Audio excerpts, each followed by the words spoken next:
Now, anybody that's familiar with my channel knows that I am a big Harley Davidson fan, and I'm also a fan of Indians, but I've reviewed a lot of motorcycles outside of those two brands. And even though I am somewhat of a loyalist, especially in the Harley Davidson realm, I still appreciate a lot of different motorcycles, and that's why y'all have seen a pretty decent variety on my channel so far.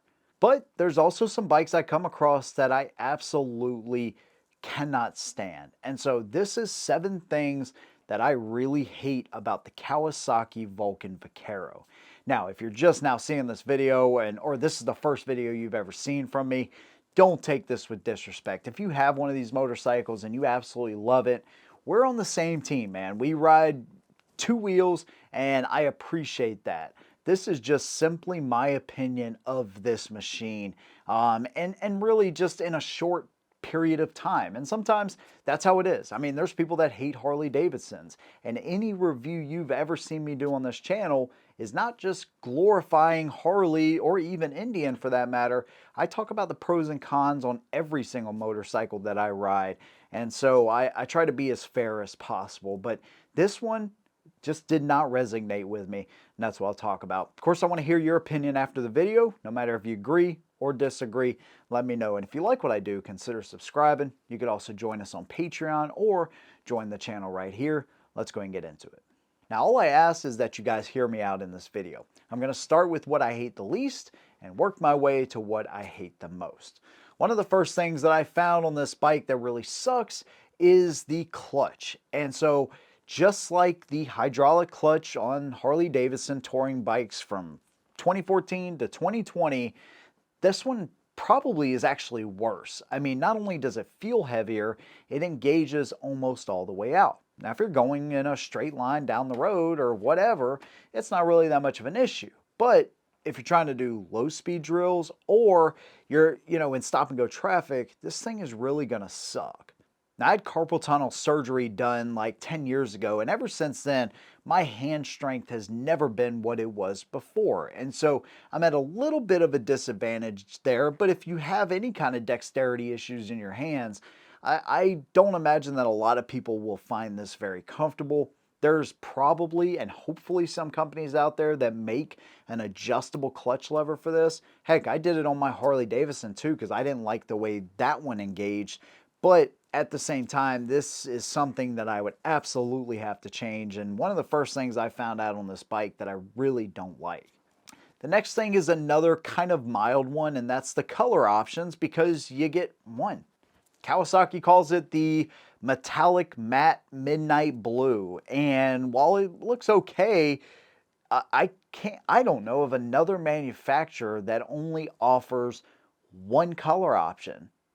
I'm trying to think if there's one. Now, of course, I know Harley, like on their, their Electra Glide Standard, right? It's only offered in vivid black.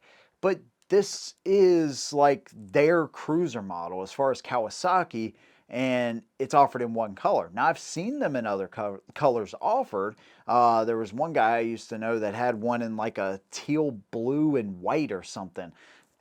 Yeah, it's as ugly as it sounded, but still just one color option, and black isn't even an option. It's kind of crazy. Now, I know Kawasaki isn't known for their cruisers necessarily, but at the same time, you would think you would maybe even just get 2 options. I don't know. Next thing I want to talk about is the cockpit on this bike. When I say it is ugly and unassuming, that's about the most mild way I can put it, man. You have 4 gauges up top, which I'm a fan of having, digital in correlation with analog gauges. I think that's really cool. Harley does that. But there's nothing really digital about this entire display. You have, somewhat of a useless little screen in between the gauges, and then you have a really useless little LCD screen below that. Your mode button is like trip A, trip B, odometer, okay? Now, there's a lot of people out there that aren't fond of a ton of electronics. If that is you, this may be the bike for you, because I, honest to God, thought that American Biker had put the wrong year on this bike. I was thinking there's no way this thing is a 2022. but it is. And so yeah, there's that. This thing, I mean, it looks like it came right out of a 2000s motorcycle catalog, and this was the way it built. I mean, honest to God, I thought that it had a CD player until I realized there's nowhere to put in a disc, but it literally looks like that little screen below your analog gauges is a CD player, but it's not. It's one of the uglier and, like I said, most unassuming setups that I've seen on a motorcycle yet. And considering the year. Now, if this was a 2007, I wouldn't be bringing this stuff up. But it's definitely not. So there's that as well. Another thing I want to talk about is the bags themselves. While the overall design is okay, it really looks similar to how the old Victory lineup used to look and some of the older Indians before they've kind of modernized everything. That I'm okay with, but they fold out from the side. I've never been a fan of these types of bags. First of all, your stuff isn't going to be as secure, right? If you try to throw stuff in there and then close the lid, that first of all is just a pain, and then once you open the lid, stuff's gonna be falling out. I really don't like that. I wish they'd make them where the bags open up from the top. It's gonna be much easier to store stuff and more secure. Now, of course, these are lockable, but at the same time, I just hate the decision for them to have side opening as opposed to top opening saddlebags. Then there's some of the other little things that you touch. First of all, there is no keyless ignition, right? That's kind of an old school way of thinking. Now you could say, oh yeah, well the Scout's like that. And that's true, but the Scout is not $20,000 brand new. This bike is right under 20 grand brand new. So that's not nothing to sneeze at, y'all. So that is pretty unassuming, pretty underwhelming, I guess I should say.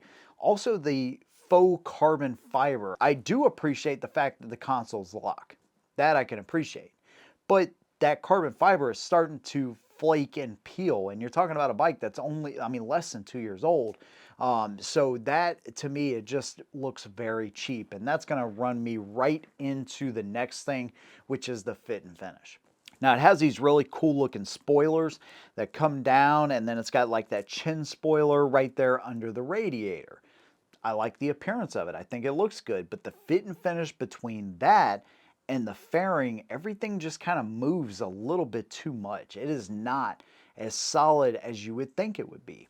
On the console, there's a plastic trim piece right there, and that just kind of moves up and down. And so I grabbed onto my Road Glide because I was thinking, man, maybe mine's like this too, and I've just never noticed it. But there is very little movement in the fairing and all of the parts on the Harley. It is like light years above because nothing moves around, nothing's loose. You can tell that the difference between these two bikes, let's just say you went with a, I don't know, just a standard Road Glide, you are not going to get that type of fit and finish. It doesn't have to be a special or a limited or even a CVO. Those bikes, the fairings and stuff and the consoles and all of the, even if they're not metal parts, even if they are plastic or polymer or whatever, they're not going to move like that, right? And so that's one thing Harley does really well. The fit and finish and, the lines and how things line up is really top notch. But with the Vulcan Vaquero, it is not. Now, again, if we were talking about an $8,000 machine or even a $10,000 machine, maybe even $12,000, I'd be like, okay, I guess, but $20,000 to me, that's unacceptable. Next thing I want to talk about is the power. Now, this is a 1700cc engine. It's liquid cooled. So you would think that this thing is just, loaded with power. Let's look at the 108 Power Plus from Indian. That's 129 foot-pounds of torque and 120 horsepower, whereas in the Vaquero, it's like 83 horsepower and 107 foot-pounds of torque. Call it 108 foot-pounds of torque. This thing is really underpowered in my opinion. I mean, you're talking about 840 pounds roughly for this motorcycle, and considering that it's liquid cooled, I honestly thought that this thing was going to be a little rocket, but it's definitely lacking the jets and the fuel to be even close to any kind of rocket. Now, one thing you'll get with Harley and even Indians that are the Thunderstroke is a bunch of torque. And so, you kind of expect that. But anything that's liquid cooled, typically that power delivery is just going to be better. On this bike, it is absolutely not. And that leads me to my last thing, which is the fairing. Now, I really kind of struggled. Was I going to put the fairing first or the fairing, as my sixth most hated, actually my second most hated thing in this order. But that fairing I cannot get over.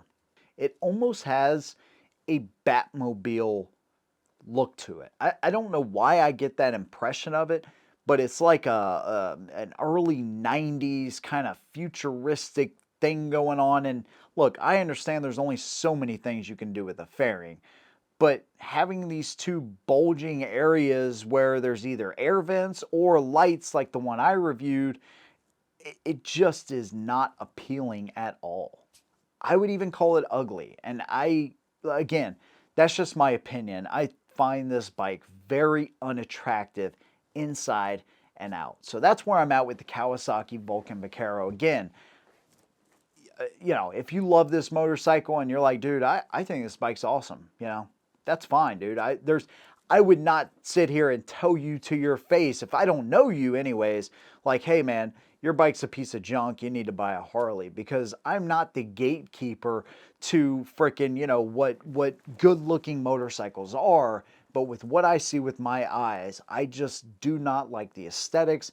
I don't like the performance.